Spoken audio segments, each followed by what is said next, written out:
ஆனா அஜித் மாரி ஒரு பெரிய ஹீரோ வந்து ஒரு இன்னும் வந்து ஒரு நல்ல கதை உள்ள ஒரு படத்துல ம். இப்போ ரஜினி அவர்கள் வந்து என்னதான் அவர் மசாலா படமா குடுத்தாலும், ஒரு கதை. அந்த படத்துல வந்து மெயினா ஒரு கதை இருக்கும். அந்த ஒரு மெசேஜ். ஒரு மெசேஜ் இருக்கும். அவர் வந்து கிளைமாக்ஸ்ல எப்படி வந்து ஃபைட் பண்றாரு, இதெல்லாம் வந்து ஒரு பெரிய ஆச்சரியமா இருக்கும். இன்னைக்கும் வந்து பாயும் புலிலாம் எடுத்தீங்கன்னா, அதெல்லாம் ஒரு சைனீஸ் படம். அத எல்லாருக்கும் தெரியும். ஆனா ரஜினி எப்படி நடிச்சிருக்காரு அப்படிங்கிறத தான் நம்ம போய் பார்த்தோம். அது வந்து பெரிய ஹிட்டு. ஏவிஎம் படம்.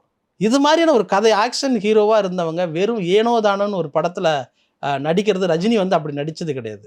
ஆனால் அஜித் வந்து அது எங்க ஃபேன்ஸுக்காக இந்த படத்த விட்டுருவோம் அப்படிங்கிறத மற்ற எந்த லாஜிக்லயும் தண்ணி தெளிச்சு விட்டுட்டது மாதிரி மத்தவங்கள பத்தி யோசிக்கல. யோசிக்கல. தமிழ்நாடு தவிர ஆந்திரா ஆடியன்ஸ் இருக்காங்க, கர்நாடகா இருக்கு, கேரளால யோசிப்பாங்க, இந்தி, வெளிநாடு அவங்கள பத்திலாம் யோசிக்காம முழுக்க முழுக்க தமிழ்நாட்டுல இருக்க தன்னுடைய ரொம்ப வெறித்தனமான ரசிகர்களுக்காக மட்டும் இந்த படம் எடுத்திருக்காரோ அப்படின்னு தோணுது. ஆமா.